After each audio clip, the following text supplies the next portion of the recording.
Stories of the Philippine Heroes, Governor General Carlos Maria de la Torre. Governor General Carlos Maria de la Torre was a Spanish military officer and a politician. He served as a Governor General of the Philippines from his term in 1869 down to 1871.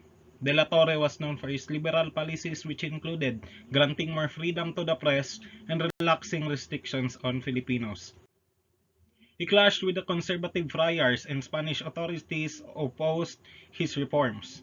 De la Torre's administration faced challenges such as Cavite Mutiny and the rise of the Filipino nationalism.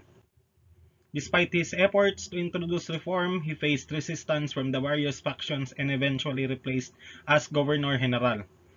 His tenure marks a period of transition in Philippine history, with his growing tensions between colonial authorities and the Filipino aspirations for greater autonomy. Thank you.